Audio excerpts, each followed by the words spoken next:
Good morning, everybody. Welcome to DraftKings' The Sweat. For the next 90 minutes, we're going game by game through today's main slate, giving you all the latest and greatest fantasy advice. We're going to talk sports betting. We're basically going to cover everything. And friendly reminder, however you're watching us, be sure to hit us with those questions on Facebook, YouTube, Twitter, whether you're crushing your season-long playoffs right now or you have found yourself there by accident. We have the analysts here to help you get that W. Plus, if you're watching us on Facebook, keep an eye out for some polls and questions that we actually may ask you, and your comments could appear on the show. So let's put our first panel to work. We have DraftKings contributors Steve Buchanan and Jeff Ulrich. We are diving into the 1 o'clock slate, starting with the Bengals and Browns. All right, Lamar Jackson and the Birds, big favorites, still looking to lock up that top seed in the conference. So do they cover the 10-point spread, Steve?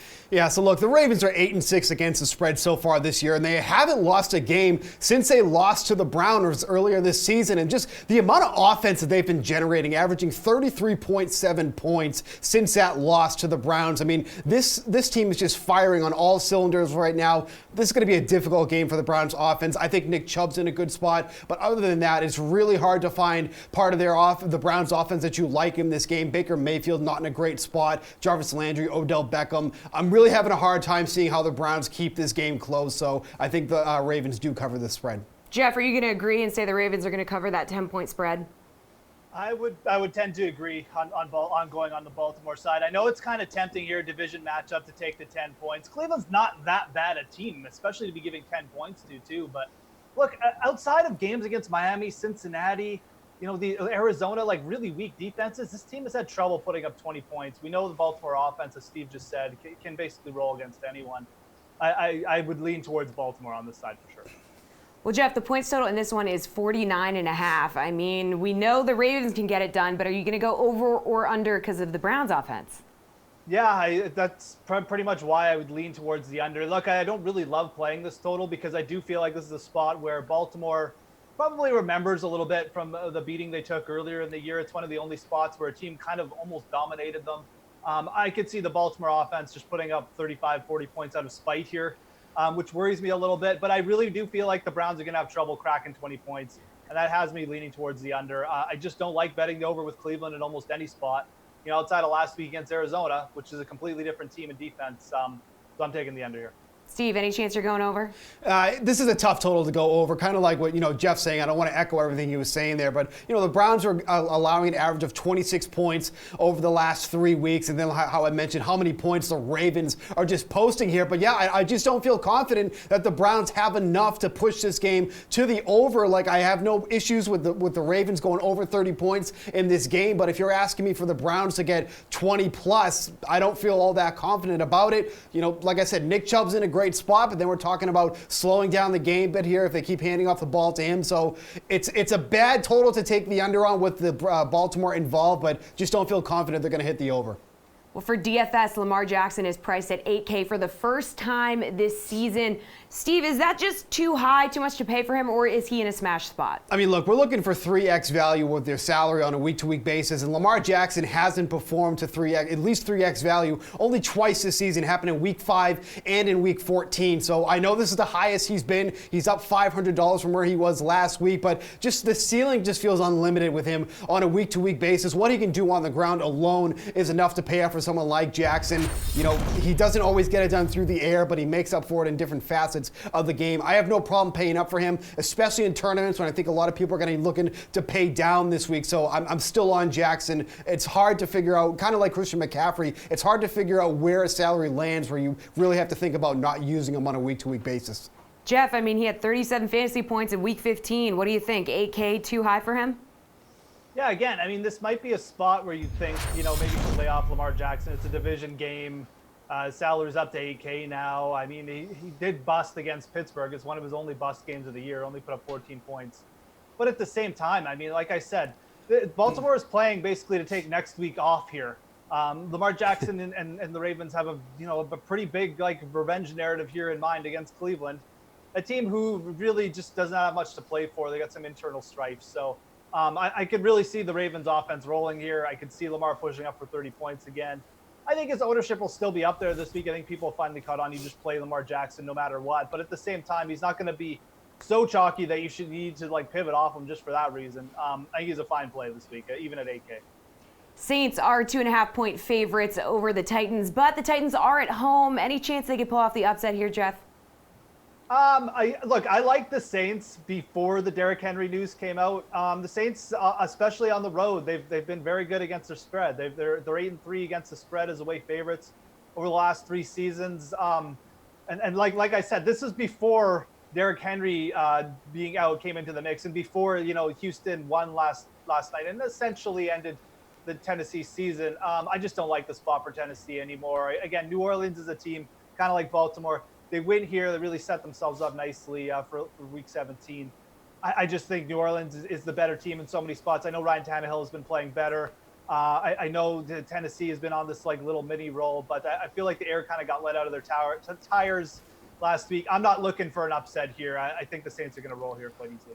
What do you think, Steve? Yeah, so I mean, both teams have done very well against the spread. The Saints are 9-5 on the year. The Titans 7-6-1. And actually, I think Derrick Henry being out might actually be a little bit of a blessing in disguise, because I think the Titans would struggle on the ground. Like, I'm not confident Dion Lewis is going to be like this smash catch spot display against, honestly, a Saints run defense that has been very strong all season long. So if they're going to have to rely on the arm of Ryan Tannehill a little bit more against a pretty poor Saints secondary, that actually probably favors the Titans more. But the Saints are just clicking on offense so much right now. I mean, since they put up 9 points against the Falcons, they're averaging 34.8 points per game since that game. So there's just too much to like for the Saints here. That's a team that's fully healthy. Drew Brees, Michael Thomas have just been absolutely dominant week in and week out. So I understand if you like the Titans here because of how small the spread is, but I still think this is a game for the Saints. Yeah, one last note. Adoree Jackson is out for the Titans this week, too. They already have a banged-up secondary. It's just not good when you have Michael Thomas coming to town. So, well, keeping that in mind, Steve, the over-under on this one is set at 50. Is that high, do you think? I keep like swapping my answer here because I think it's set perfectly. I mean, these are two teams that are going to be chucking the ball. I do like this total to go over. I think just like I said, the Saints offense has just been absolutely crushing as of late. And Ryan Tannehill, other than that hiccup he had last week, which really in the end it wasn't actually all that bad, I think they're going to give the Saints secondary some issues here. So I do think that this is going to go over. I think this is going to be a high-scoring game, but I still think the Saints do enough to cover their spread. But I do like the over in this game. Jeff, what do you think? I'm going to take the under here. Again, I'm kind of like Steve, though. I do feel like this number is very good. It could go either way. It's not exactly like my favorite bet of the week or anything, but I would lean under here just because Derrick Henry is out. He has been the red zone guy for Tennessee. So efficient in that area. He's taken all the touches. With him out, I know Ryan Tannehill's played well, but it also gives defenses a chance to hyper-focus on the pass down there. So I'm going to lean under for that reason. Well, Michael Thomas has been a beast. At 9,300, are you looking his way this week, perhaps, Jeff? Yeah. Paying up here? If you haven't been looking Michael Thomas's way, you might want to start soon. You got 2 weeks left. I mentioned Adoree Jackson being out. Malcolm Butler already lost for the season for Tennessee. They haven't been good against covering wide receivers most of the year anyways. This is just a horrible spot, though, for them missing perhaps their best cornerback back there. I think it's going to be a real tough day for the Tennessee secondary. Their pass rush has been okay in spots, but they're really not that great either. Now missing one of their better playmakers back there. I have no problem paying up for Michael Thomas this week. And quite frankly, if you're choosing between McCaffrey or Thomas, I'd go Thomas.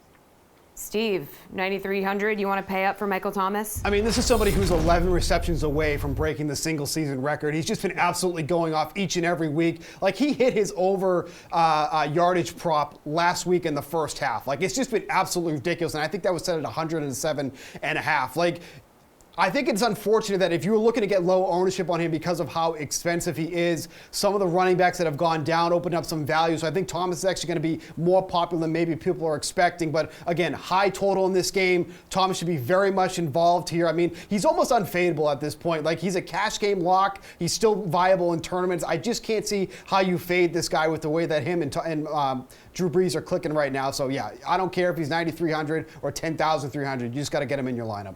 The Steelers are favored on the road in the Meadowlands against the Jets. The spread is 3 points. Steve, is this an easy cover for Pittsburgh? It's not an easy cover because both these offenses are just struggling. And, Devlin Hodges is just not doing it for me at all. But what I do like about this here is that the Steelers have one of the best pass rushes in the game. Sam Darnold's taken about 3.5 sacks per game. I think the Jets are really going to struggle to move the ball against what's really an underrated defense, I think. We talk about some of the prolific defenses in the game, like the Patriots, but, the Pittsburgh Steelers are right up there as well. They have just been so good, and they just don't get the love, I think, that they deserve. So I think the Jets are going to have a really tough time moving the ball here. So I do like Pittsburgh -3 a lot. Jeff, what do you think? I'm actually leaning towards the Jets here. I'm going to take a little roll of the dice That's on New awful. York. Sam Darnold's played better at home. Again, and Pittsburgh has kind of been the opposite. Like, their defense just has not been effective on the road. Most of their sacks coming at home this year. It's also reports that, like, Devlin Hodges might, get the old yankaroo here if he starts off the game poorly. So going back to Mason Rudolph or whatever, not exactly great. I do feel like the Jets, too, all they have to do is shut down James Conner. They're going to have a great shot at keeping this within 3 or winning the game outright, and I do think they can do it. The one thing they've been good at is stopping the run this year. So I'll lean Jets with the +3. All right, well, very low point total here, 37. Jeff, over or under that mark? Oh, definitely under. I do not trust these teams. Adam Gase, again, just loves taking the air out of the ball. Pittsburgh, they basically want to make games as short as possible with what they're doing on offense right now. Yeah, I know this game. I know this total looks tiny, but basically, going with the under with Pittsburgh has been pretty good in most spots since they lost Big Ben. So under for me. Steve, do you have to go under here? I mean, Steelers 3-11 on hitting the over so far this year, which is tied for the worst in the league. Jets have been okay. They're 7-7, but I just don't see where the offense is going to come from on either side here. I think this is going to be one of those really, really low-scoring games. Taking the unders on these totals is scary because it's a couple of defensive touchdowns away from kind of blowing up the total, but, man, I just don't see it here. 37, I know it's a very low total, but going to have to ride with the under here as well. All right, well, not much to love here for DFS, but anyone looking at a running back for this game? Maybe, a Lev Bell revenge narrative, Steve? I mean, he showed up today wearing a yellow sweatshirt. Quite honestly, when it comes to Le'Veon Bell, that might not even have been on purpose. It might have been something he got for Christmas. He just happened to wear it today. I'm not convinced it's a troll job. He's just been so inefficient all season long. He's averaging like 3.3 yards per carry. Now he's taking on his Steelers' run defense that's been very strong all season long. It's a very enticing price for Le'Veon Bell. Don't get me wrong, $5,800 because he does get work in the passing game, and you figure the Jets are going to be playing from behind here, but there's other way more options. I like Phillip Lindsay right in the same price range going against the Lions. Much more enticing matchup. Yep, no interest in any DFS side except for the Steelers defense. That's all I'm really taking here. Jeff, you taking a stroll down Narrative Street? I do like to do that. I know. I think the real rational play, though, is to just cross this game off your list today and move on to the next one. I guess you could pop Le'Veon Bell into a GPP lineup or two, assuming you're making like 10 or more, but he's not really at the top of my list. Even at 5,800, again, the pace of this game, like even if he does find the end zone, it's not a guarantee he's going to hit like 25 points or anything because Gase likes to rotate him out more than most lead running backs. They play slow. I just avoid it. I really feel like that's probably the best play. All right, guys, we got a couple viewer questions from Facebook. Sean Ryan needs 2 running backs and 1 flex. So Barkley, Fournette, Carson, Connor, or Aaron Jones, Steve? Oh, I knew I was going to get this one. Yep. All right, so Chris Carson, I would say Chris Carson, Saquon Barkley, and then definitely not Connor. I'm trying to think of who else was on that list. Aaron Jones. Aaron Jones, that was the one. Thank you. All right. Jeff, for you, Jim Alvino from Facebook needs the same thing, 2 running backs and a flex. He's asking you to choose between Kamara, Ingram, Kenyon Drake, and Adrian Peterson. I'd fade Peterson, and I'd go with the first 3 for sure. I really like Drake today. All right, good stuff, guys. We are making our way through more of today's 1 o'clock games and hitting the books after this week's edition of Levitan's Leverage. 2 weeks left in the regular season for Levitan's Leverage. I don't know where the time goes. He's Adam Levitan. I'm Adam Kaufman. So, Levy, let's start with Devontae Freeman, okay? The Falcons running back has a great matchup at home against the horrible Jaguars run defense, and that should help since he's only found the end zone 1 time this year on the ground. But do you feel good about him at a season-high $6K? Yeah, one thing about being season high in price is also he saw season best usage last week. Handled over 80% of the Falcons running back touches. And with these dead teams, I like to see when they're extending their veterans. Falcons obviously got a big boost by pulling that upset in San Francisco last week. So coming home, I think they'll want to play well, and Devontae Freeman gives them the best chance to win. And he's been extremely matchup sensitive. In other words, he's performed really poorly in bad matchups and performed very well in good matchups. I think we can safely say this is a good matchup. Well, another favorable matchup here for Amari Cooper, as it's basically a must-win game for the Cowboys in Philadelphia with the East hanging in the balance. So there's a little extra motivation there maybe. Cooper, very good in the matchup. 5 catches, 106 yards in Week 7 against the Eagles, and now 6,700. But are you at all concerned about his production with Dak Prescott just all sorts of banged up? Yeah, it's a concern for sure. I mean, Dak Prescott has the AC joint sprain in his shoulder. I think if they put him out there, though, they'll expect him to play well. And Ronald Darby and Jalen Mills, the Eagles corners, just have no prayer of slowing down Amari Cooper. So whether it's Cooper Rush or whether it's a limited Dak Prescott or whether it's 100% Dak Prescott, I think that's going to change Amari Cooper's ownership a lot. But his ceiling is going to remain because he's just going to be running free all over the place against the Eagles. So, yeah, we've introduced more risk with the injury to Dak, but I don't think that the ceiling has changed at all. One more wide out here. That's the Broncos' Cortland Sutton, 6,200 at home against the lousy Lions. Obviously, chemistry with Drew Lock. We've seen that already. A little inconsistent, maybe. Are you playing the matchup here since he has the NFL's second worst defense on the other side, or something else? Yeah, I mean, Cortland Sutton is just talented and has dominated all matchups this year. Spots where I thought he couldn't win, against Buffalo and stuff. I mean, Cortland Sutton goes in there and wins. So he'll see a lot of Darius Slay on Sunday. I wouldn't worry about that too much. And maybe I was too low on Drew Lock's ceiling as an NFL passer from a fantasy perspective. He's performed well in spots where I didn't think he could perform well. So Drew Lock now has the best spot that he's seen so far. Home game finally. Home game against the Lions, poor secondary, as you mentioned. So it's at least interesting to bet on Cortland Sutton's talent here. All right, time to hit the books, where we give you guys an inside look at what's going down at DraftKings Sportsbooks around the country. We have our usual cast of characters here to help us out. We have Nicole Beauvert, Del Lago Sportsbook Manager, Andy Crone, Sportsbook Supervisor at Wild Rose Resorts in Iowa, and Hal Tendler, Sportsbook Manager at Resorts Atlantic City. So, Nicole, we're going to start with you. Yesterday was one of the biggest Bills games in a long time. They had a chance at the division. How popular was Buffalo yesterday?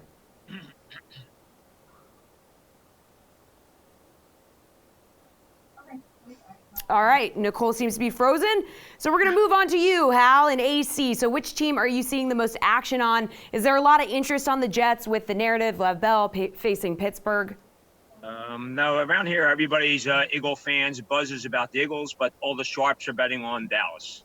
All right, Hal, have you noticed any change over the last few weeks? Like, are people looking at more teams in the playoff hunt, or have things stayed steady to, like, season-long trends? Most people were betting the teams that are in the hunt. A lot of action on the Niners last night, Pittsburgh today, and New Orleans. Also, the only other trend, a lot of people are betting teasers now, a lot more teasers. All right, thank you. All right, I think we have Nicole back now. So, Nicole, yesterday, one of the biggest Bills games in a while. They had a chance at the division. How popular was Buffalo yesterday? Around here, they're very popular right now. Our book was full of Bills Mafia yesterday. The line was plus 6.5 for the game, and then plus 1.5 at halftime, and we had players betting them right up through the fourth quarter. Unfortunately, they lost, but we had a lot of fun in here. Sounds like it. Well, Nicole, what's the biggest bet that you've seen today at Del Lago? We haven't had a huge bet today, but we did take a 9-team parlay, all underdogs teased all the way down to pay out $104,000. Okay. All right, Andy, we move to you. What teams have drawn the most interest in Iowa today? Yeah, it's business as usual here in Iowa. Most of the money is coming in on the Green Bay, Minnesota game. Started out early in the week. It was more Minnesota, but now with Dalvin Cook being out and the backup might be out too, now it's starting to come back more on Green Bay. So, Andy, what are some of the biggest parlays that you've seen today? We had a lot of big parlays today, but the craziest one is we took a 8-pick. That better took all point spreads, combined the point spread and the over-unders on each of them 8 picks for $1 to pay out $27,000. So good luck. Pretty cool. All right, Nicole, Hal, and Andy, thank you so much for joining us. We'll talk to you guys again next week. As for now, let's hear from Mike Francesa on Eli Manning's uncertain future. Eli Manning's reincarnation will be coming to an end. We found out Pat Shurmur named Daniel Jones the starter for the Giants this Sunday at the Redskins. Let's just focus on Manning here for a moment. What would you do if you were Eli once this season concludes? I know we talked about this way back when, but now with these 2 games under his belt, what do you think's coming here for the unrestricted free agent? I don't think it changed anything. I don't know what's in Eli's head. I haven't talked to him all season. I hope he retires. I think there's very few good places for him. I think if there was a team that that was ready to win, that had a defense and had a good offensive line, if you put him in there, he would do a very good job. He's a very good player in a big spot. He's a very good clutch player. But to put him on a rebuilding team with no offensive line would be a mistake for he and the team. I hope he calls it quits because I just don't think he's going to find a perfect scenario. I don't think there's anything else to prove. The Giants probably could have handled this a little differently down the stretch. I understand they want Daniel Jones to play. I understand that. I really think they're hoping they can show well with Jones because I think Schumer's trying to impress here. And the only way he can do that is with Jones. He can't impress with Manning, even if he wins. So I think he's trying to impress because I think he's trying to change what he thinks is probably a fait accompli that he's gone. Maybe he thinks in the last 2 weeks, if they play well, he can change the owner's mind. I don't know. But I think that it's going to take a miracle for him to be there next year. Yeah, what do you think for Eli? Is he going to do commercials with Peyton? What do you think's next, the next chapter? Eli. I don't think Eli's chapter will be public. I think unlike Peyton's great on TV. He's a natural. Eli's not. I think Eli will probably have a very quiet, distinguished life as a ex-quarterback. I don't know if he'll dabble in business or not. He's made plenty of money. He's got a great lifestyle, and he's got plenty of money, but he's had a great career. I think it's a Hall of Fame career. And, this has been a tough week for Tom Coughlin, as we know. But I tweeted this last night, and it should always be remembered. No matter what you think of how things ended for Coughlin or how they ended for Manning, remember, they teamed to change the face of the NFL. They changed the history of the NFL because in a 19-year span where the Pats went 6-1 against the rest of the world in the Super Bowl, that dynasty went 6-1. They lost both games while leading going into the fourth quarter against Manning and Coughlin, and that stopped the Pats' immortality train. If they were 8-1, they would be looked at far differently than they are at 6-3. And to me, the Giants and Eli Manning and Tom Coughlin, who won both of those games from behind against this great Pat team, both of those games from behind in the fourth quarter, that's something that was very special for both of them. I think it lands both of them in the Hall of Fame.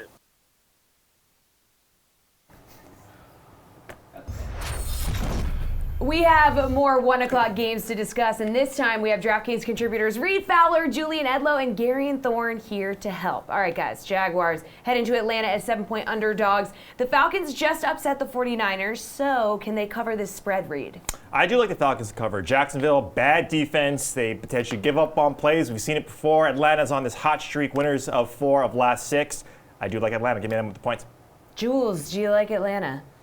Yeah, they're suddenly playing like the team that we thought they would be off the bat, and I think they're taking a little bit of pride in finishing their season playing strong and showing us that, the beginning of the year was not the real Atlanta Falcons. So Jaguars, this is one of those weird games where we get to week 16, 17, you don't always want to play it, but I would buy the half point and go with Atlanta minus 6.5 there. Garion, what do you think? Oh, we can't hear you.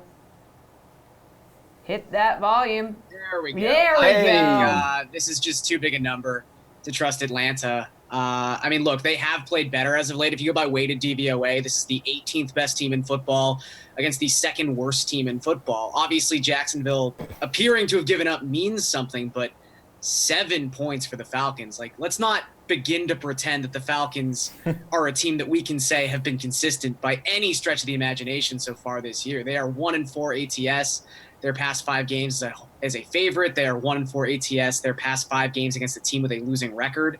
I'm just going to take the points here in a game that I don't really know what to make anything of. Well, game total of 47 here. Do you like the over or the under, Julian? Again, these games are going to be tough to feel out what pace and what kind of urgency these teams are going to play with, but I think I tend to lean with the overs when both teams are playing for nothing, just because it seems to be more of a shootout type of game where the offense is kind of getting into a groove, the defense is giving a little less effort. So it's really not as much of a numbers play looking at how many times each team goes over or under. It's more of a we're in week 16 and it's a Falcons game and it's in Atlanta, so let's look at the over. Gary, and you want to go over? No, I think if you're going to take Jacksonville here, you kind of have to go with the under. I mean, Jacksonville's offense has just been so anemic the past couple weeks. They're dead last in points per game over the last 3 games. They have the lowest touchdown to field goal ratio in the NFL this season. So if you're going to take the points, I don't think this is a game where Jacksonville, hangs on and covers in a 34-31 game. It's probably more Atlanta has a really hard time scoring. Their offensive line shows its weakness yet again, and Matt Ryan gets sacked a couple times, some negative plays like that. So I'll take the under. Reed, where are you going, over or under? That's why I'm leaning towards the over. I like Atlanta in this spot. They're averaging 27 points, I believe, over the last 4 games, 27.25 to be more specific. And look, the Jacksonville defense, they're giving up about 20 points to opposing teams. Like, Jacksonville can't score, but if you look at Atlanta, they're playing stronger. Julio Jones looks like a guy that we obviously know that he is. He's an elite receiver. I do like this. I like the stack with Matt Ryan and Julio Jones, so give me the over. Austin Hooper hasn't produced as of late, but at 4,400, is he a good option at tight end this week, Garion?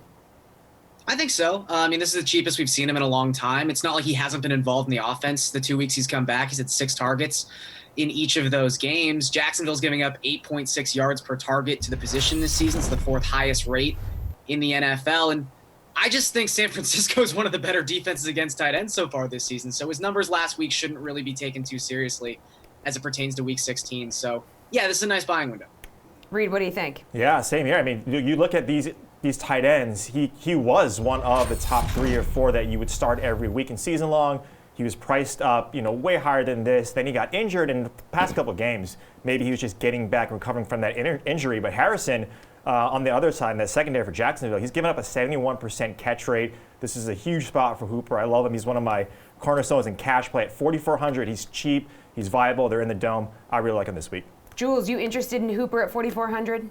Yeah, Hooper is the cash tight end this week, I would say. So you're going to lock him into most of those lineups. You can use him some in tournaments, but you probably want to consider even fading him in tournaments because he might be so chalky.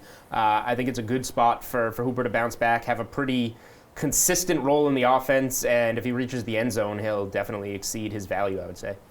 Carolina at Indianapolis, and the Colts are 6.5-point home favorites. Will Grier starting for the Panthers. So is this spread one that the Colts can actually cover here, Reed? This one's tough. Short week for Indy. They still have some injuries. Brissett and these guys did not look like they showed up against the Saints earlier this week. But how do you trust a guy like Will Grier? We don't know. The jury is still out on him because we don't have any sort of evidence to see what he can do. So I'm going to lean towards Carolina just because I trust Christian McCaffrey, but I'm going to stay away from this if I had the choice. Jules, what do you think? This is so similar to the Falcons and Jaguars because it's 2 teams playing for essentially nothing with the home team favored by around a touchdown. And it's tough to figure out why, but then at the same time, are you comfortable taking Carolina? With Christian McCaffrey, that feels pretty good. When you look at Will Grier, it doesn't feel very good. So this isn't a game I'm really interested in betting is the real answer. If you made me make a play on it, I think at 6.5, I would take the Colts at home. I really like Marlon Mack in this spot. Garion, what do you think? Can the Colts cover that 6.5-point spread?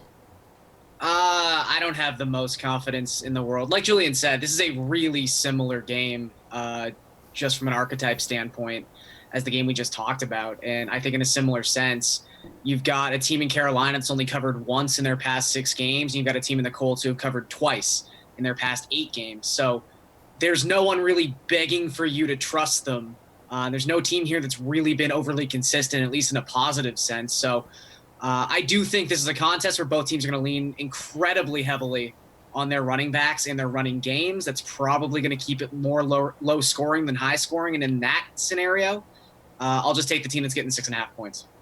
Julian, is this game going over or under 46.5? We mentioned Will Grier, kind of a wild card here. Yeah, when it's a wild card game, I guess I'm going to lean to the over, and I think Garion made good points, and I understand why you would bet the under. And again, this game, we have so many moving parts that we can't really figure out. I don't really have confidence in either side of the spread or the total, but I'm going to lean with the over. I think that Christian McCaffrey is going to get the ball in his hands a lot, make some plays. I think that Marlon Mack is going to have a big game on the ground and score some touchdowns. And we just need something to open up through the air. DJ Moore, T.Y. Hilton, these teams are playing for nothing. If there's a big play there, I think that this game can find its way over. Garion, do you have to take the over here? No, I'm going to lean towards the under. And look, Julian's right. There's not exactly a case to be made for why these teams are playing today or what they're playing for. There's a very good chance, especially considering how poor these defenses have been in the last couple of weeks. But at the same time, I just look at that Carolina offensive line, worst adjusted sack rate in the NFC, 51 sacks allowed so far this year. That protecting a guy making his NFL debut, I'm just going to take the under. All right, guys, don't forget to get those questions in wherever you guys are asking and watching us. Ask your questions, fantasy, sports betting, whatever. We want to answer them live on the air, Twitter, YouTube, Facebook, DK, anywhere. We will answer them. More 1 p.m. games to discuss shortly, but first, let's toss it over to Adam Kaufman with our pal Nick Eatman on how a banged-up Dak Prescott will fare in a key divisional matchup with Philly. Dak has never missed a game in his career, so as you know, as was mentioned there by Zach Martin, I guess a situation where maybe you really do need to take him off that field to prevent him from going out. But as you said, injured right index finger as well, sprained left wrist. How much, I know you said we don't know clearly, so it's kind of a guessing game, but how much can we reasonably expect from him to fight through this in terms of performance? Or does it become a game where maybe they lean more on the run just to minimize what he's asked to do? Well, I think in every game, I think if you can lean on the run, you do so. I mean, the Eagles haven't been a team that the Cowboys have just run up and down the field on. But, like we said, this last game, they got some turnovers there early, and that really helped them. But I think they're going to try to lean on the run just because they feel like that's their DNA anyways. And they would love to be able to kind of take some pressure off of Dak. That's probably another reason why starting out fast is so important, because you don't want to get in a game where he has to throw your way back into it. So I would imagine, the Cowboys are going to do everything they can to get off to a fast start. Okay, so the shoulder, the finger, the wrist. Dak might also have a bruised ego, though. Pro Bowl snub. Lost out to Aaron Rodgers and Drew Brees, despite having better numbers than both. You think it bothers him?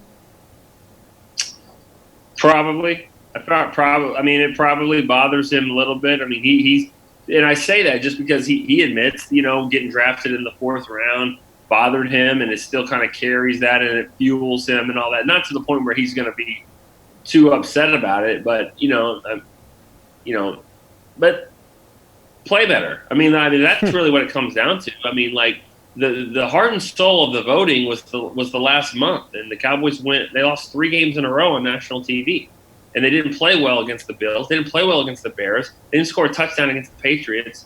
So all these numbers that Dak was putting up, and the Cowboys have the number 1 offense, but when the world was watching, what did they see? They didn't see anything, that would propel him. And it's one thing to get beat out by Jimmy G or Kirk Cousins, but this is Drew Brees, Aaron Rodgers, and Russell Wilson. And they're all MVP-type guys. They're all going to go to the Hall of Fame. They all won a Super Bowl.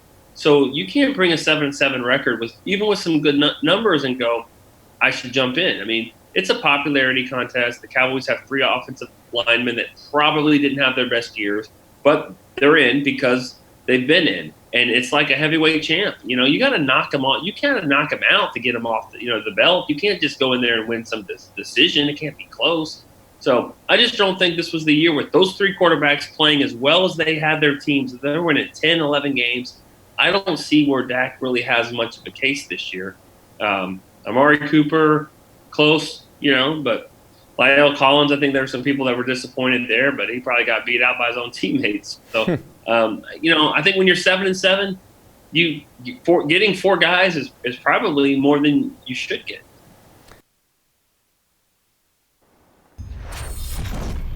Two more 1 p.m. games on the schedule. 2 DraftKings contributors here to discuss them. We have Steve Buchanan and Greg Ehrenberg. Let's do it, guys. All right, there's an NFC East face-off in Washington with the Redskins as slight 1-point favorites over the Giants. Who do you like in this game, Steve? I'm going to side with the Giants in this one. I mean, both teams are 6-8 against the spread overall this year, but I like that Daniel Jones is kind of back in the mix. Should get the offense back on track here. Like, Eli Manning likes to go to Saquon Barkley a lot more than Daniel Jones does, but I think this is a good bump for, like, Darius Slayton, Golden Tate, who was only held to 2 catches in the 2 games that Eli Manning started. The Redskins secondary has been nothing special. Neither has the Giants. Let's not get that conflicted either, but I just can't trust Dwayne Haskins on a week-to-week basis, so I'm going to roll with the Giants in this one. Not that they're much more trustworthy, by the way.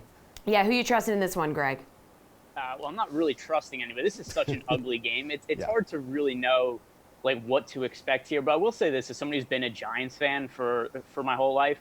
This is the type of game where they just win late in the season to just blow their draft pick spot. Like, the Giants' defense has been so bad, and they have a chance to draft Chase Young and actually have a decent defense going forward. So without a doubt, this is a spot where the Giants feel like they would win the game and just kind of blow that. Over under here is just 42. Greg, where are you going on this one?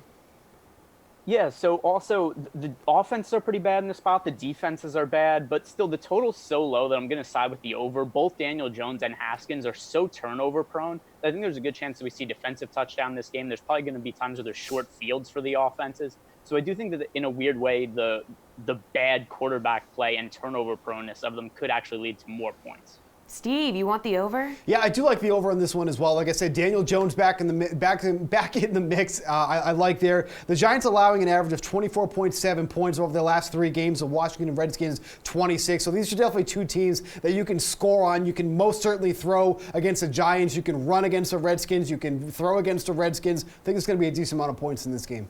Well, Steve, Dwayne Haskins had his first 20-plus fantasy point outing last week versus Philly. Any chance we could see that happen again, which would make him a steal at 4,700? I'm guessing it's a no from you, dog. Yeah, it's a no from me, dog. He's had a very easy schedule. Since he became the starter, he's only averaging over 12 DraftKings fantasy points in those games. He's just not getting it done against really poor secondaries. This was his first good game since he's kind of come into the league. I definitely get that. He's very cheap, so I know that people are going to be kind of leaning towards him, especially with how poor the Giants secondary is, but I'm just not seeing it consistently from him. So if you're going to go that cheap, I mean, I'm looking at Will Grier over Haskins, but either way, it's just an ugly choices to choose from in that range.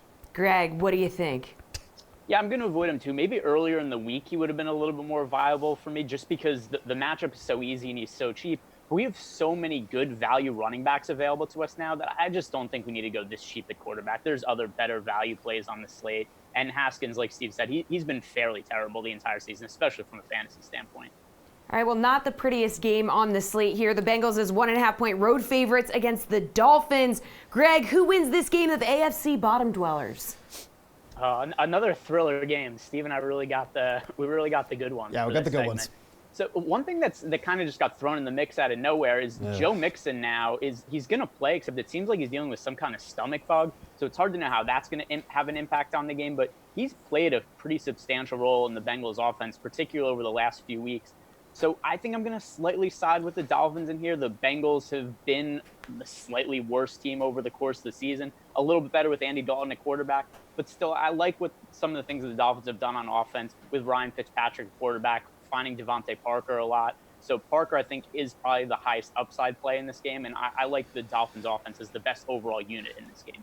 Steve, Bengals, Dolphins, you do have to pick one. Yeah, the Bengals have not been good against their spread. They're 5-9 overall on the year, 0-2 as favorites in the very little times that they've been favored. But yeah, this Mixon news kind of throws a big wrench into the mix here, because one of the big reasons why I liked the Bengals initially was Joe Mixon is being used so often, so heavily against one of the worst run defenses in the league. And now if they're going to scale that back and probably go with Gio Bernard, I don't know how much I like that now. So I'm kind of siding with the Dolphins here. here, who are 7-7 against the spread on the year and have been covering a lot more often than they have, especially in the beginning of the season. So I think that the news would mix in. Obviously we're not going to see how that turns out until the game starts, but with this on right now, I think it's tough to like the Bengals right now. All right, 46.5 game total, over or under, Steve? Obviously, the Mixon news is going to make a difference. Yeah, the Mixon news does make a difference, but these are two poor defenses on either side. Like, you can run on both sides of the ball here. The Bengals have actually had a better secondary than people give them credit for, but I think Ryan Fitzpatrick with, just wild, like just does whatever he wants. It feels like he's just going to keep chucking the ball. And all the rushing yards he's getting all of a sudden, Ryan Fitzpatrick, all these rushing yards that he's accumulating as of late. So I do think this total is still a little too low, but again, the Mixon news, it's tough. Greg, what do you think? Yeah, I think it's a little bit too low also. And the other thing to consider too is, let's say that Mixon is limited. Like, how is that going to impact the Bengals' offensive game plan? And I think it's possible we see them throw a little bit more. And if that's the case, that would lead to, a little bit faster pace. That would lead to a little bit more offense. So I do think it's possible that we see Andy Dalton throwing the ball. Like, we've seen him throw the ball as much as 40-plus times this season. And it's possible the Bengals might go with that kind of strategy here today. So I think it's a little bit too low also. I lean towards the over. All right, guys, we have a viewer question. Andrew from Facebook wants to know, would you play both Eckler and Gordon, Steve? I'm actually shying away from Gordon. He had those 2 fumbles last week. They ended up benching him, I think, for the majority of the third quarter. I like Eckler a lot more here in this game, so I think I would just be riding with Eckler. All right, Greg, Dylan Schmittler wants to know, would you play Lockett and Cash? Yeah, I think I would this week. I think overall there are better options. But still, if we look at the matchup against the Cardinals, it's a really poor secondary. They played a really fast pace. The Seahawks have one of the highest team totals on the slate. So Lockett is a really high upside wide receiver play. He's probably better GPP play than cash play just because he's a little bit high variance. But overall, I do like Lockett a lot this week. All right, thanks, guys. We'll get to the afternoon games in a little bit after Adam Kaufman sit down with the Broncos' Deontay Spencer. Yeah. How hard are you on yourself? What kind of, we talked about the pressure before from maybe external sources. What kind of pressure do you put on yourself? I want to be the best, man. Like, I want to, perfect my craft each and every day. And, whether it's ways that I can get better or correct the mistakes. I feel like, that's what kind of got me here. Just keep working hard, perfecting my craft, and believing in myself. So I'm my biggest critic. My mom, she probably would say otherwise, but I think I am. She your biggest critic or your biggest fan? Both. She gonna let me know the good and the bad, but mostly the bad first. She gonna let me know the bad first. What does she say to you after a game then? Just the average game? Oh, her best one yet this year was, you got to break that tackle. You got to score. I'm like, man, I'm trying my best. So she not like I don't want to. Me. You remember your first catch in the pros? Yes, it was from Joe Flacco against the Jaguars. Caught I ran a jet sweep, and caught the ball on the outlet. Yeah, back in week 4, 8-yard grab, and did you go back maybe keep the video on a loop, just like, man, that's me catching a ball in the NFL. This really happened. I actually thought about keeping the ball, like throwing it on the sideline. Oh yeah, would you have been able to do that? Did they let you do that? 8-yard catch though. Yeah, you got to wait for the touchdown, right? Yeah. So maybe the answer to this question is that very moment, but what's your most memorable NFL moment to this point, aside from obviously making your debut and playing in that first game? Probably just running out the tunnel, man. The first Monday night game, getting a call from John Elway and, saying that I was a Denver Bronco and just them believing in me, to haven't, never meeting me before, never getting a chance to sit down with me and just giving me the trust for me to go out there Monday night and be the punt returner, and that was big for me, man, just to run out that tunnel and just to finally have everything just kind of pay off. So that was a big moment.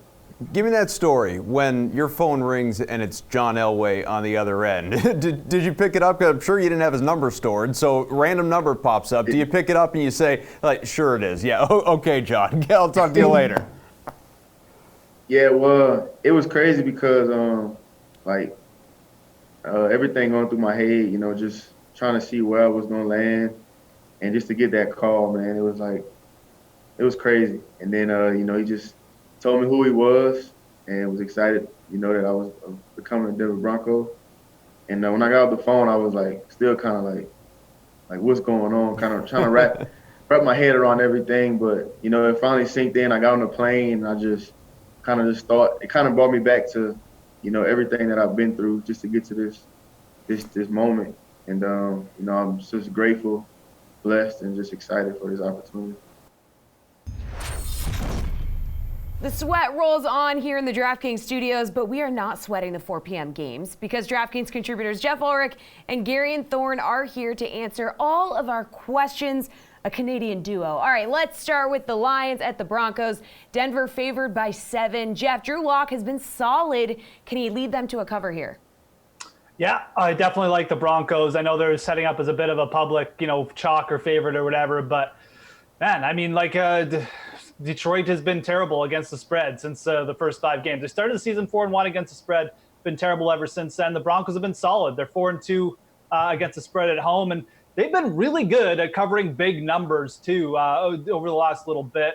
So everything's setting up here. I know Drew Lock had a bit of an implosion game at KC, but again, you've got David Blau coming on the road to Mile High, Drew Lock at home. Yeah, give me the Broncos here. I think they're going to win big. Gary, and you going to agree with Jeff on this one? Yeah, and I agree with the public. I think sometimes the numbers just smack you in the face a little bit too soundly, and you're like, I have to do this. Detroit's just been a garbage fire the past 6-7 weeks. I mean, you look at their offense, they're averaging an NFC worst 4.5 yards per play the last 3 weeks. You look at their defense by weighted DVOA, which takes recent performance more into account than, week 1 and week 2 games. They have the worst defense in the NFC, so they're terrible on offense. They're terrible on defense. I just don't know what the justification for trusting them to cover this number is. And like Jeff alluded to, I think Drew Lock has shown himself capable to put some points on the board, and I think they can cover a number this big. The over-under is 38.5. Any chance we see the under hit here, Garion? I don't think so. This is a pretty low number, and I think this game has a chance to be a really high-scoring game for Denver. And then Detroit just has to do enough to make it to this number. I mean, we could see something like 31-10. That would get us to this number. And it's funny because, Jeff mentioned how bad the Lions have been against the spread in recent weeks. Their games have actually gone 5-2 to the over following an ATS loss. The last 7 ATS losses they have. And a lot of those have come in the last couple of weeks because they have many ATS losses as of late. So I think this is a game where Denver has no problem scoring and Detroit might just need to score twice. So I'm going to take the over here on a pretty low number. Jeff, what do you think? Yeah, I normally lean right towards the under for Denver, and I know the trends show that, but I'm pretty much in lockstep with Garion on this game. I'm afraid of Denver being able to put up 30 points. I think a pick six is going to be in play late. Garbage touchdown with, just like it's a Kenny Golladay against the prevent defense could be in play late. I agree. Denver's got a great shot at putting up 30 points here, so I'd lean over. Disappointing outing for Phillip Lindsay last week. Jeff, are you looking his way at 5,300 this week? Yeah, absolutely. I mean, look, this Detroit defense is just, it's pitiful lately, and they really have nothing to play for. Lindsay at home, I know he hasn't really paid off in these value spots over the last 3 or 4 weeks, despite people targeting him. But I mean, Detroit, not good against guarding against opposing running backs. He could break off a big screen or two. Detroit's given up the third most yards, just receiving wise to opposing running backs. 19 touchdowns overall to the position. I think Phillip Lindsay comes through with some big yardage today. Do you agree, Garion? Yeah. Look, if you think Denver's going to score 30 points, you probably have to get as many pieces of this offense as you can because it's likely going to be a variance stack, even though everyone's kind of in on Detroit being bad. Really, the only issue Lindsay ran into last week was game script. I mean, Denver had to throw the ball in like 76% of its snaps, which is not something they're going to have to do today. He's going to be in line for his pretty much set in stone 15 to 18 touches. He hasn't done anything with that workload since like week 5. So maybe he's not going to be a more as popular a play as he should be. You could get a lot of people like playing Adrian Peterson at this tier, but I really like Lindsay. I think this is the game he breaks out. We've got an AFC West battle between the Raiders and Chargers, with LA favored by 7.5. Garion, can Phillip Rivers and company cover here? I think so. Look, both these teams have been terrible against the spread as of late. The Chargers don't cover as favorites. They've rarely done it this season. Oakland is 0-5 ATS their past 5 games overall. I just think Phillip Rivers has a really good day today. And I know it's been easy to say all year long that the ratio stats and the offensive drive stats have said that the Chargers are a much better offense than maybe their point per game output indicates. They're 4th in the league in plays per drive. They're 4th in the league in yards per drive. I think it pays off today. I really do think this is an offense that's going to be motivated. I think Rivers is going to score and have a pretty good game. So I think they can cover this number. Jeff, is Rivers going to get it done? Yeah, I have some pretty big confidence in the Chargers being able to cover this as well. I mean, they're 4-1 straight up against the spread too, against the Raiders in their last 5 meetings with them. But you know, Oakland sitting Josh Jacobs, basically giving up on the season. And look, the Chargers did get things going a little bit last week. I know they've had a weak opponent to do it, but Phillip Rivers is not going to face pressure here.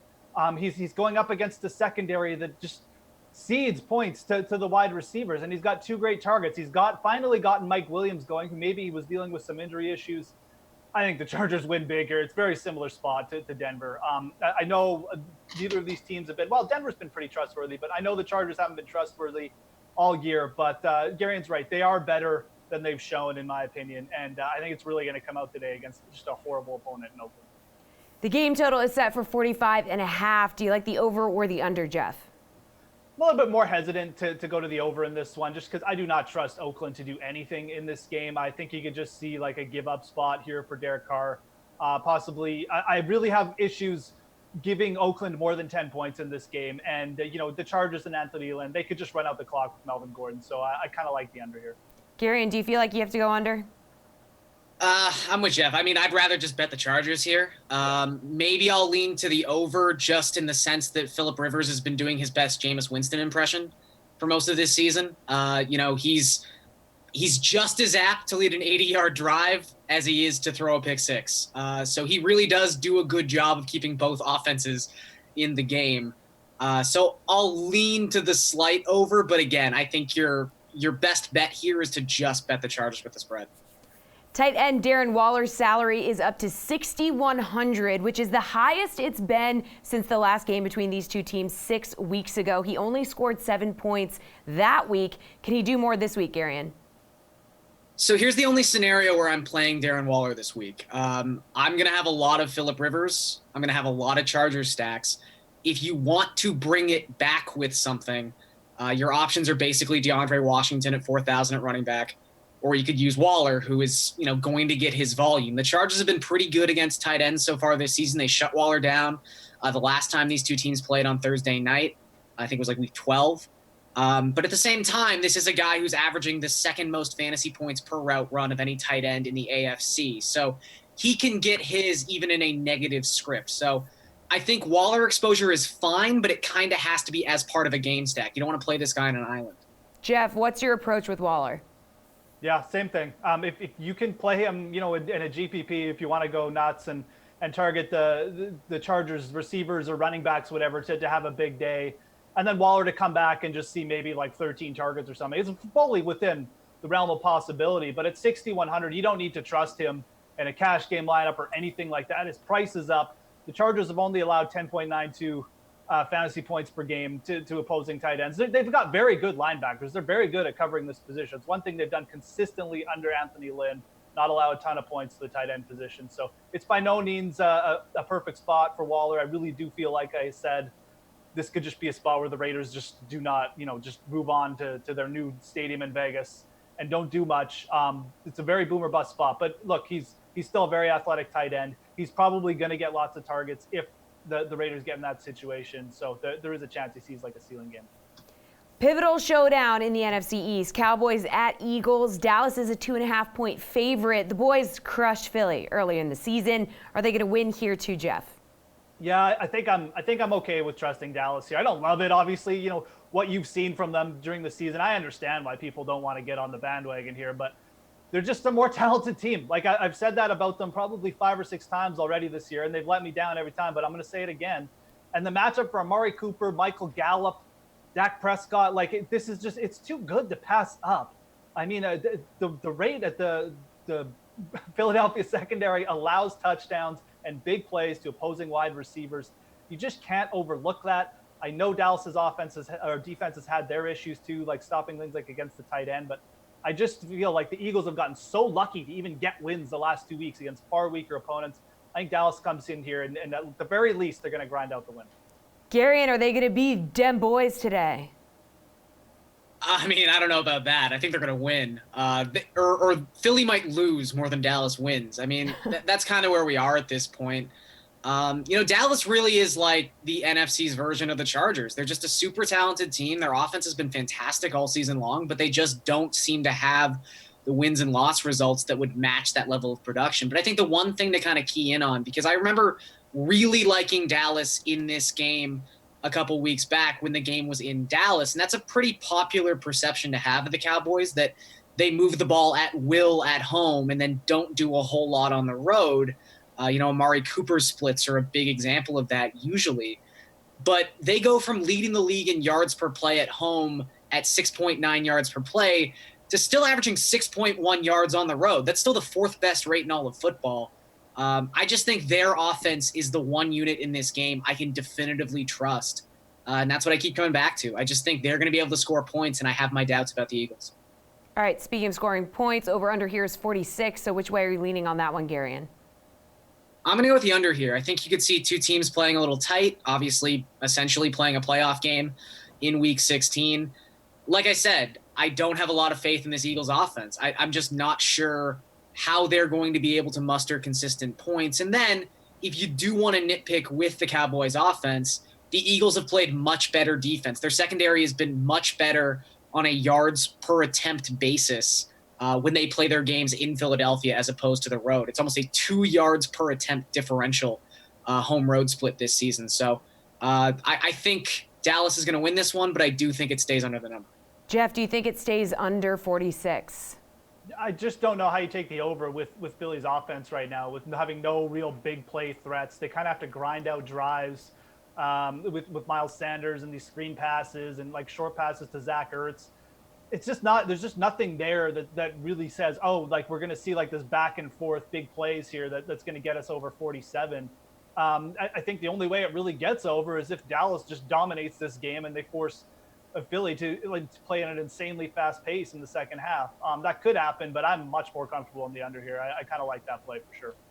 Well, despite being limited all week in practice, Dak Prescott does not carry an injury designation into today's game at Philly. So, Jeff, are you staying away from him at 6,400 as a DFS option? I don't think you need to go with Dak today. I mean, he's an option. I'd rather just play Amari Cooper on his own. I feel like Cooper could just rack up a couple big plays, maybe a touchdown. And then, Dallas just tries to sit on the lead a bit because they have Zeke to do that. They have a defense. That's a very, very huge statement by me. But you get my point. This is a spot where they might not need to just get in a back and forth. And I mentioned the Eagles' struggles on offense as well. So I don't really see a shootout forming here. I feel like Dak at over 6K, a little bit banged up. It's not my favorite spot. I don't mind targeting the Cowboys receivers at all, but I feel like you can either pay up for like a Wilson or L-Jax or go down to a cheaper quarterback. I don't really feel the need to play Dak Prescott today. Garion, you want to stay away from Dak? Yeah, I mean, by Jeff's low bar, Dak exists. So he is a viable GPP play today.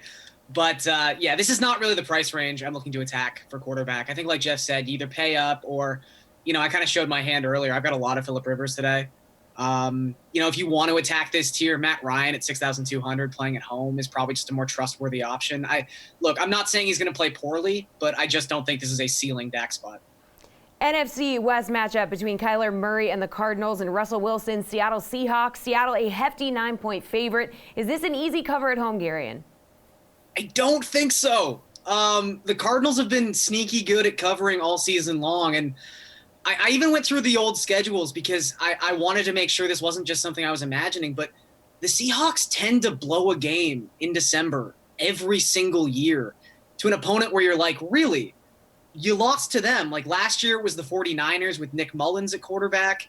The year before that, they lost to Drew Stanton to try to get to 10 wins in week 17 against this very same Cardinals team. I don't know. Seattle just lays an egg in week 16 or week 17 every single season. And I'm not necessarily saying they'll lose this game, but 9 is a lot of points. And Kyler Murray is a very capable quarterback of getting a backdoor cover. So I'm going to take the Cardinals in the points.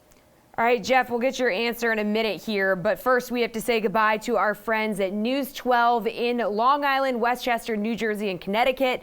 We are about to exit your TV, but this program continues until kickoff at 1 over on our Facebook, YouTube, and Twitter pages. Hop on over and keep sweating with us, or we will just see you next Sunday right here. Yeah.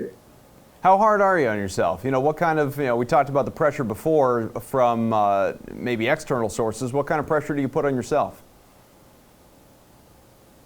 I want to be the best, man. Like I want to, perfect my craft each and every day, and whether it's ways that I can get better or correcting mistakes. I feel like, that's what kind of got me here. Just keep working hard, perfecting my craft, and believing in myself. So I'm my biggest critic. My mom, she probably would say otherwise, but I think I am. She your biggest critic or your biggest fan? Both. she gonna let me know the good and the bad, but mostly the bad first. She gonna let me know the bad first. What does she say to you after a game then? Just the average game? Oh, her best one yet this year was, you got to break that tackle, you got to score. I'm like, man, I'm trying my best. So it's not like I don't want to. You remember your first catch in the pros? Yes, it was from Joe Flacco against the Jaguars. I ran a jet sweep, and caught the ball on the outlet. Yeah, back in week 4, 8-yard grab, and did you go back maybe, keep the video on a loop, just like, man, that's me catching a ball in the NFL. This really happened. I actually thought about keeping the ball, like throwing it on the sideline. Oh yeah, would you have been able to do that? Did they let you do that? 8-yard catch though. Yeah, you got to wait for the touchdown, right? Yeah. So maybe the answer to this question is that very moment, but what's your most memorable NFL moment to this point, aside from obviously making your debut and playing in that first game? Probably just running out the tunnel, man. The first Monday night game, getting a call from John Elway and, saying that I was a Denver Bronco, and just them believing in me, to haven't, never meeting me before, never getting a chance to sit down with me, and just giving me the trust for me to go out there Monday night and be the punt returner, and that was big for me, man. Just to run out that tunnel, and just to finally have everything just kind of pay off. So that was a big moment. Give me that story when your phone rings and it's John Elway on the other end. Did you pick it up? 'Cause I'm sure you didn't have his number stored, so random number pops up. Do you pick it up and you say, like, sure it is? Yeah, okay, John. I'll talk to you later. Yeah, well, it was crazy because, everything going through my head, just trying to see where I was going to land, and just to get that call, man, it was crazy. And then, he just told me who he was, and was excited, that I was becoming a Denver Bronco. And when I got off the phone, I was still kind of like what's going on? Kind of trying to wrap my head around everything. But it finally sinked in. I got on the plane, and I just thought it kind of brought me back to, everything that I've been through just to get to this moment. And I'm just grateful, blessed, and just excited for this opportunity.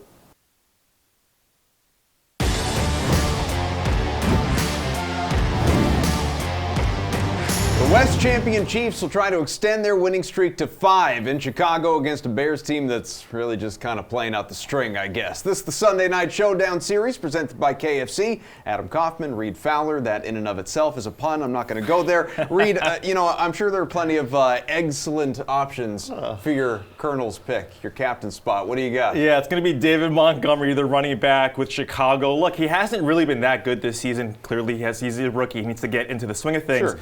But it's volume-based running backs against Kansas City. They give up the third most fantasy points to that position. And when you see Kansas City, look, their defense actually has been pretty strong over the last couple of games. Their secondary has become, can we say, elite or close to it? Why not? Right. They have what we want. Exactly. And a lot of times you look at that defense, right, they're just funneling it to the run. Their run defense can't stop anyone. Montgomery, the Chicago Bears, they don't have to give it to the running back. See volume a lot with Montgomery. Give me him as a captain because I want to save, potentially get those other guys in the. Okay, I might have ordinarily expected a Chiefs player, just given prolific offense versus what the Bears have to work with. That in mind, though, are you gonna stack? Are we gonna flock anyone together here?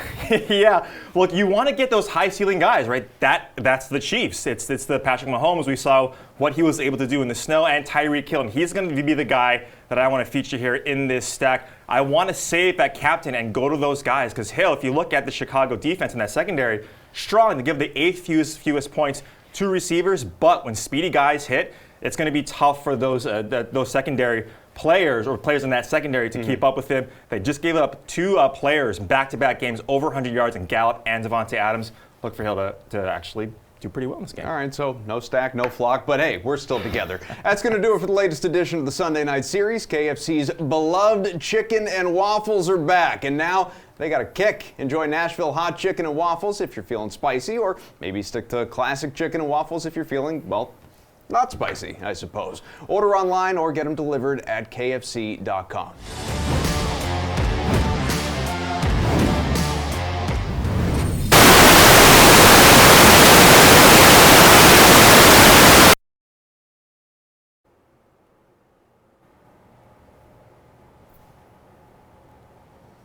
All right, guys, now's the time in the show where we really let things go off the rails. Steve, Reed, and Julian are going to take over and debate their biggest hot takes of the day. Steve, take it away. Yeah, so I'm going to go with one for the Denver Broncos. I think the Denver Broncos are actually going to go over the Lions. I don't think it's even going to be much of a game. So I like Phillip Lindsay to go over 100 rushing yards in this game against the Detroit Lions defense.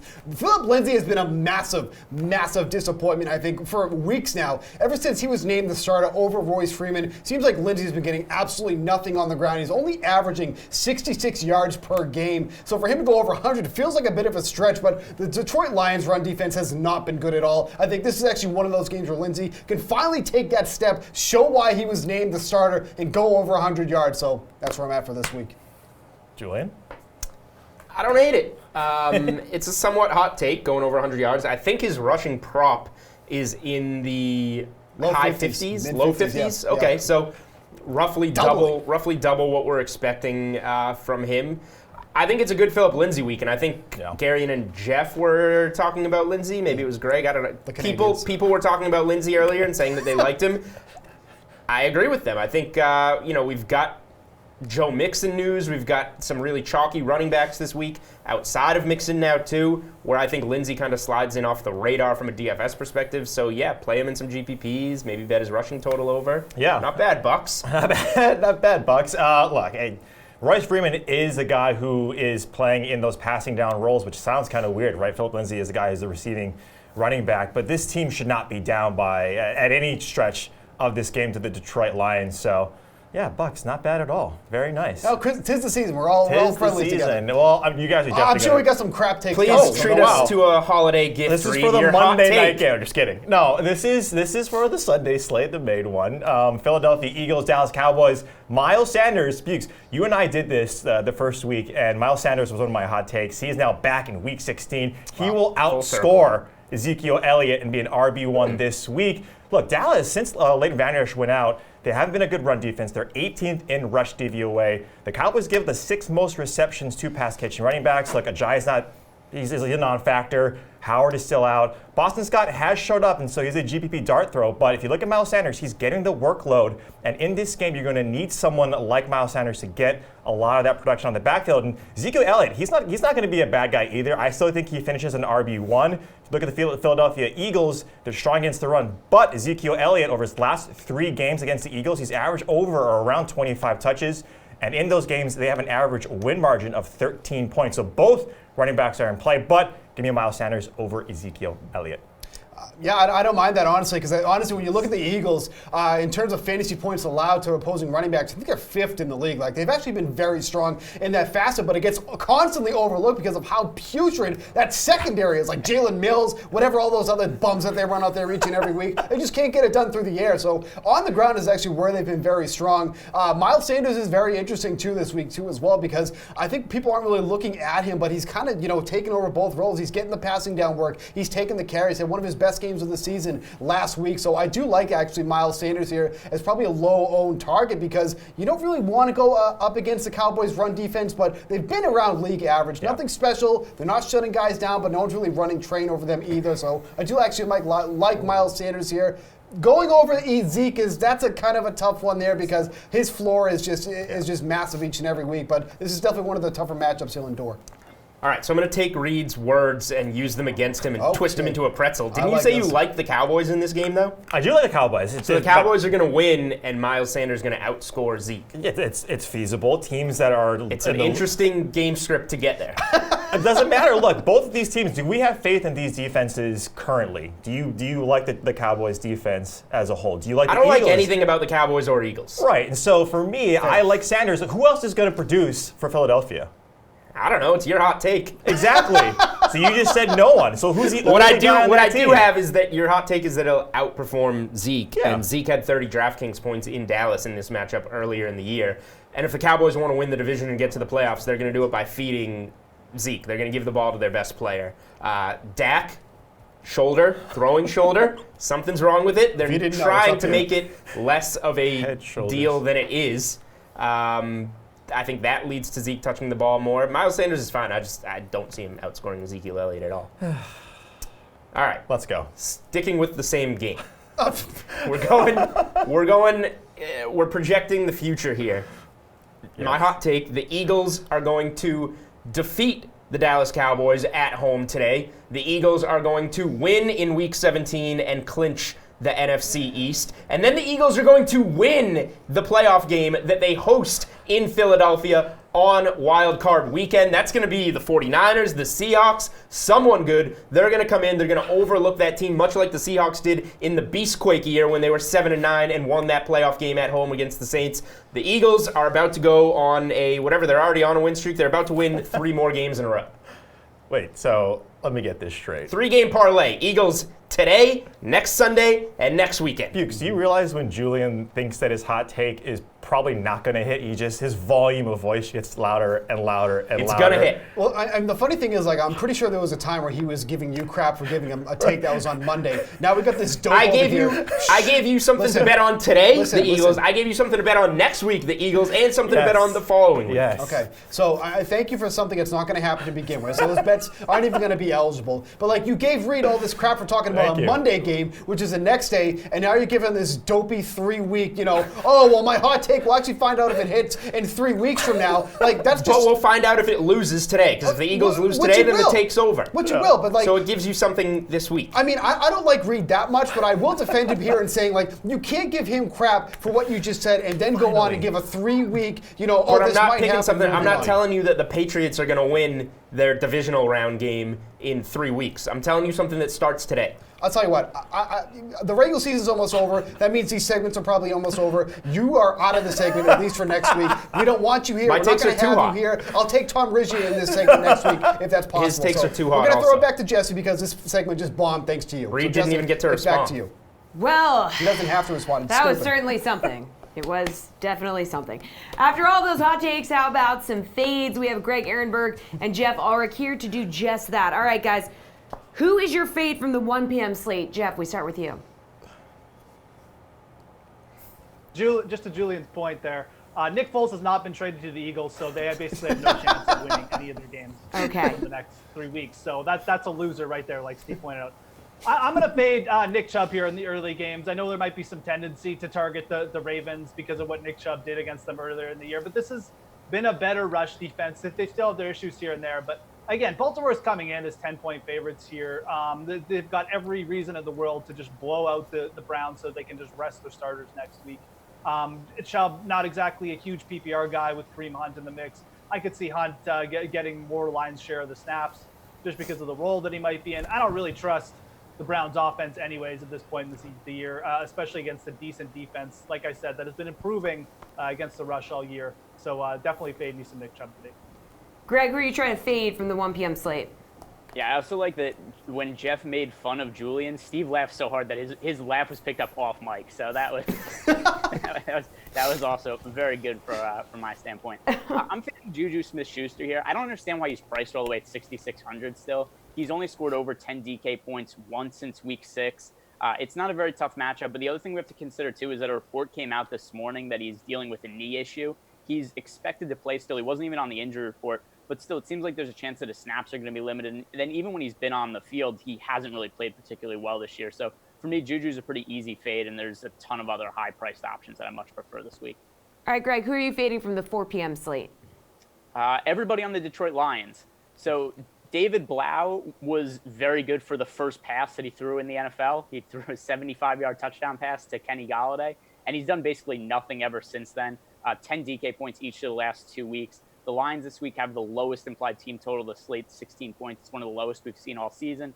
And the other thing, too, that adds a little bit of a wrinkle into this is that Kerryon Johnson is active for the first time in a while. He's expected to miss the season. So we don't know what his workload is going to look like. We don't know how it's going to mix with Bo Scarborough. But overall, this is a really hard offense to get a read on in terms of playing time and snaps, and then they're just not going to score very much anyway. All right, Jeff, who are you fading from the 4 p.m. slate?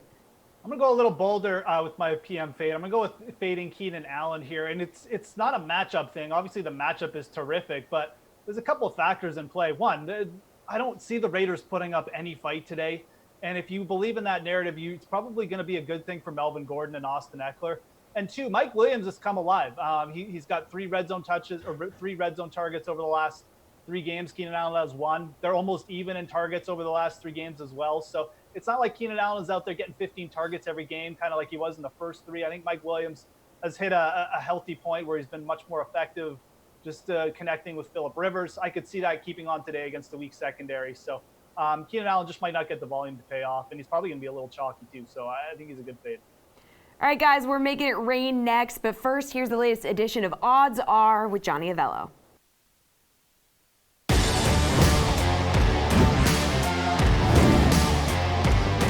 The West champion Chiefs will try to extend their winning streak to 5 in Chicago against a Bears team that's really just kind of playing out the string, I guess. Hi, guys. Johnny Avello here.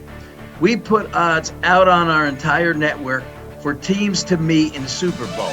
Now, that's pick the 2 teams, just have to get there. They don't have to win the Super Bowl. We put up every conceivable matchup, possible matchups from the shortest to the largest. And since the Ravens are minus 110 to win the AFC conference, they're going to be the lowest odds in every single matchup. And the Saints are 2-1 to win the NFC. They're going to be the shortest in any of the matchups they are in. So let's look at that matchup, just those 2. Ravens versus Saints, plus 475. Ravens versus Packers, 12-1 are those odds. The Ravens have 10 straight wins and a good chance they're going to be the AFC number 1 seed, and the Packers possibly will win their division. They have a big game coming up this weekend. The Chiefs versus the Saints, that's 12.5-1. The Chiefs are the division winner, 3rd seed, and they versus the favorite in the NFC, as we spoke of, the Saints. Then I have another with the Chiefs. Chiefs versus the Seahawks. Those odds are 18-1. The Chiefs, winner of 4 straight. The Seahawks, possible division winner and a first-round bye. 7-1 on the road this year are those Seahawks. Pats and Cowboys, 55-1. The Pats, the talk is that they're just not good this year. Hey guys, let's look at their record. They're 11-3. and a most likely number 2 seed. The Cowboys can win a division with a win over the Eagles this weekend. Then we have the Texans versus the Packers, 120-1. The Texans are the AFC leader. They play the final game in 2 weeks, home versus Tennessee. And the Packers, they're winners of 3 straight, so they're playing pretty well right now. So guys, there's plenty of others of these kind of matchups on our site, so please go on there and check it out.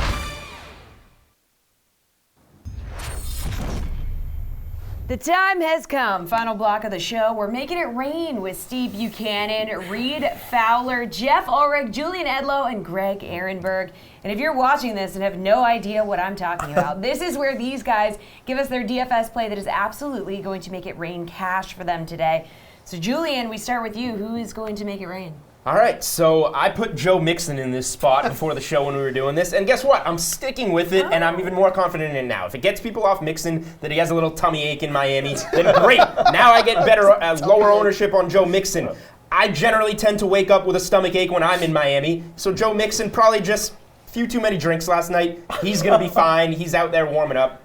Lock Joe Mixon in. We all know the numbers. Like, you don't have to go over the numbers. He's getting 26, 27 touches a week. He's gone over 100 and whatever yards. He's playing Miami, the worst defense against running backs. And now we have a reason to scare people away from him, so give me Joe Mixon. I feel like, yeah, do I even need to open it I know up? that Steve is sitting here angry because he took Joe Mixon out of most of his lineups. Now he's sitting there putting him back into all of his lineups. Yeah, so he probably agrees that Mixon's a good play. Well, here's the problem, because Twitter keeps doing all these stupid updates. Like, first we have these ones, he's like walking out gingerly, like he's got like this lumbar spine issue. He's like barely walking out there. Then they show him in the end zone. He's taking all these carries, like he's perfectly fine. Like, make up your mind. Are you sick? Are you gonna play? Like, so it's not a spine injury. Make up your mind, Twitter. But that's what he was walking on there. He was walking on the field like this.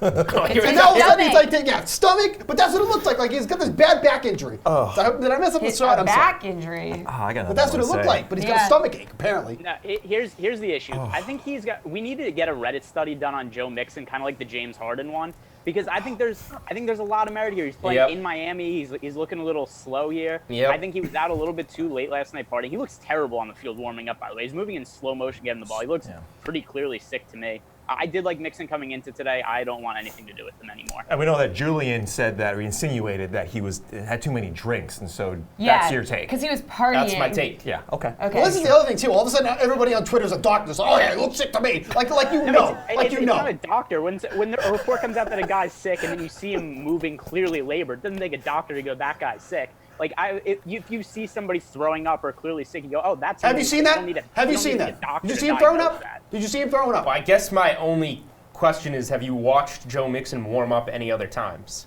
Yeah, Greg. Yeah, every Sunday. But okay. You watch Joe Mixon warm up every Sunday? Do you think that Giovanni Bernard's worth rostering this week now? As a tournament He's pivot? definitely a tournament player. As a tournament pivot, yes. This is your first day playing? All right. Yeah, Greg. Let's move on to Reed's Make It Rain pick. We're obviously all very divided on Joe Mixon. I want to go to Joe Mixon again to keep this conversation going. No, it's going to be Austin Hooper, Jeff's favorite guy, with his favorite team, the Atlanta Falcons there. Look, Austin Hooper was a guy earlier in the season who got a ton of production. Now he gets to be at home against the bad Jacksonville Jaguars team. The production's going to be there. No Calvin Ridley. Give me Austin Hooper there at a cheap price of $4,400. This was a really tough spot for Jeff because it was the Jags and the Falcons. So, Jeff, what do you think? Only argument against Austin Hooper would be that he'd be super chalky, but I mean, I agree. I like him I actually like him the most as the main piece of that the Falcons offense. Julio, expensive. You're not sure if he's going to get the same kind of workload as last week. I doubt he will, considering he got 30 targets last week. Very attractive play, but he will be probably upwards of 20% owned in the big GPP. Well, the most important thing we need to know is, Greg, did you see him warm up? How did he look? How was he look during warm-ups? Hooper always looks great warming up. Never any concerns about Good, he's not sick. That's all we needed to know. The ownership could be an issue, though. Good. Glad. Thank you for that. Okay. So not a lot of pushback on Hooper. We'll move Safe on. Play. Greg, I'm so sorry, but I'm going play. to you next. Who is your Make It Rain pick? Steve, let him finish. Yes, he was not sick. So I'm going a little bit off the board here with Amari Cooper. I don't think he's going to be very popular, even though it's a really favorable spot against the Eagles. He struggled a little bit last week. We know Dak Prescott's a little bit banged up. but still, the Eagles' secondary has been so terrible for most of the year. They're giving up the 6th most DK points to wide receivers. Cooper's a really boom or bust play. We've seen him have a really low floor this year and have a really high ceiling. So for GPP, I think that he makes sense to pivot off of some of the other expensive wide receivers. They're going to be really high owned just because we know the kind of ceiling that he has. All right, guys, what do you think? I mean, beginning of the week, Cooper was one of my favorite plays with Dak Prescott. But then when the news of the shoulder thing came out, that's when it started to get a little bit concerning, because if Dak is going to be having trouble throwing the ball, whatever, I mean, it's one of the worst secondaries that are facing with the Eagles. Obviously, that's a factor there. But, you know, in a tournament, Cooper makes a lot of sense because you see some of these other high-priced guys like Julio Jones, Michael Thomas, even like DJ Moore in the same way. They're in great matchups, but you're going to get Cooper at very low ownership here. So I don't think Cooper is a cash game play because of the worries with Dak, but in a tournament, I think he's an excellent play. Michael Gallup is interesting, too. We know the Eagles are terrible in their secondary, but on the edges especially. And if we don't like Cooper outside of Jerry's world, Gallup is always a guy who can get those big plays, but like Steve mentioned, the shoulder injuries, I believe right here, right, Julie? Yeah, and it's here because it's right throwing. More doctors. Yeah, doctors. I know. All these medical certificates are handing out. I will have you seen him warm very up close yet? eyes on Dak warming up. Thank you, Jeff. That's what, Jeff also wants to see him warming up. Yep. Yep, that's great. Yep, good content. All right. Let's move to Jeff's pick. Jeff, who's going to make it rain? So, I mean, I was really struggling with two plays. It was between Amari Cooper and Joe Mixon, two guys that have already been mentioned. I like them both. And I'm just going to side with Julian here. I mean, like, when do you ever watch a player warm up or, like, worry about a stomach bug? I mean, half of these guys are probably walking in with things you don't even know about. Now you're going to bench him because someone tweeted out he's got a stomach bug and he walked onto the field instead of sprinted 100 miles per hour onto the field. Just play Joe Mixon. I mean, this is just fancy play syndrome if you're taking him out. It's a fantastic matchup. The Dolphins have given up the most yards to opposing running backs on the ground. Joe Mixon is taking like a high workload every week, 25 carries. What if he only takes 20? He could still go off in this spot. I mean, I just don't think that there's enough information for me to sit here and say, oh, you need to fade Joe Mixon because he's got a tummy ache. I mean, these things can go away. He could already be feeling better and you don't know about it. So 6,600, he's in a fantastic spot. There's been no reports that he's going to get like a massive cut in workload. Just a report, he's got a tummy ache. Big deal. Just play him. I cannot wait for Joe Mixon to throw up through his helmet. Yeah, just like, Willie Beamen style. Hopefully it's in the end zone and it's his touchdown dance. And everyone's just going to be like, oh. It was Willie Beamen. A couple weeks ago. It was on the Cardinals. It's going to be worse. Michael Jordan used to stay up all night playing blackjack and all these stories about him, like, you know, doing stuff before games, and he'd be fine. Joe Mixon is Joe Mixon's not Michael Jordan. I think Joe Mixon will be fine. Let's start comparing Joe Mixon to Michael Jordan. Yeah. What on earth is this? City. That's Jeff Ulrich. Over or under the puke total is no. I'm just kidding. All right, Joe Mixon. Obviously, this crew is not going to decide on anything about that. I'm deciding. He's playing for me. Except for Julian. Personal agenda. And Julian, but I had to side with him here today. So let's hear Steve's pick, anyways. Steve. Everyone is waiting with bated breath. Well, someone who's not sick, someone we don't compare to Michael Jordan, is Chris Carson. That's who I like this week. I think everybody should like him too. He's one of the most expensive backs, but he's in a fantastic matchup. He's coming off that huge game against Carolina where he scored 2 touchdowns. Now he's facing one of the worst run defenses, worst defenses overall with the Cardinals, who just they just let the opposing teams do whatever they want. And Cliff Kingsbury's like, I'm a genius. I do all these trick plays. But everybody else is having a grand old time scoring points on them. Chris Carson's very expensive. He's going to be hard to fit in your lineups, but I think if you can fit him in, game script-wise, Seahawks are huge favorites in this one, so roster Chris Carson. Does anybody want to come back at Steve? I think he's a good tournament play because he's in a weird price point. Like, he's between our guy Joe Mixon and Christian McCaffrey, who are going to be popular plays. Russell Wilson and Tyler Lockett are going to be popular plays, which probably doesn't leave you the money for Carson, or you just don't want to go there because you have exposure to the passing game. So, I think Michael Thomas, Christian McCaffrey, these guys are expensive. You want to fit all of them in the lineup. What happens first? Joe Mixon throws up or Chris Carson fumbles? It doesn't matter. Puke City. It doesn't matter. He can puke all over the ball and there's nobody behind him to take the ball. So if he's going to keep going with Carson, what are you guys doing? I'm so sorry. I just am loving this narrative street of Joe Mixon's stomach bug. Anyway. He sounds something that's even dumber than the weather. Puke Watch 2019. All Mark it down on the right. calendars. Let's get to some of these viewer questions. Can't wait. Zach Buswell. Steve, I'll let you take this one because you're so excited. Lock or Rivers?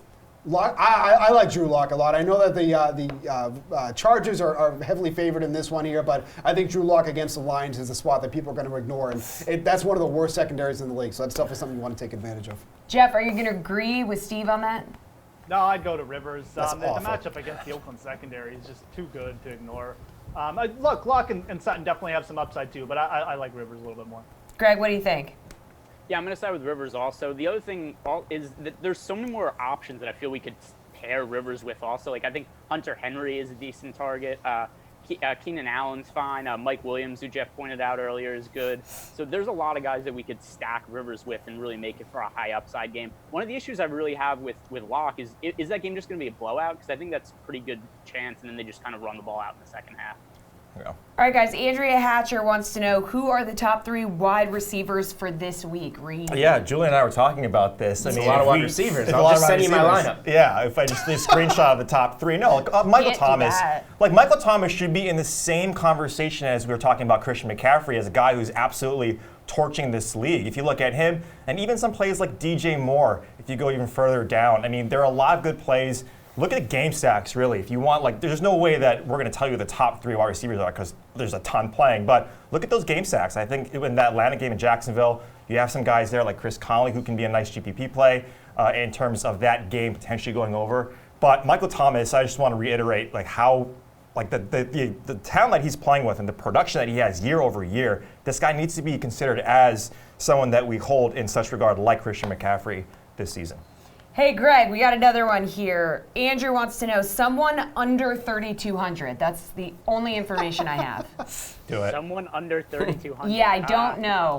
I would have to look at the pricing, but off the top of my head, I mean, there's nobody that I like really in that price range, just because there are really good cheap running backs that are viable, like Dion Lewis, obviously, and Washington. So I don't think you need to go all the way down to 3,200 this week. Off the top of my head, there's nobody really stands out. Does anybody have a min-price guy that they really Caden Smith, tight end for Jeff. the Giants, is 3,200. I actually do like him this week. If you want to get real fancy, who you can play the backup running back for Cincinnati. That's probably the dumbest play because he's probably All right, we got to wrap up the show. Shut up. That's true. It's 1 o'clock. All right, Trayvon that is a show. So enjoy the rest of your Sunday. The Sweat will be back tomorrow morning at 10 a.m.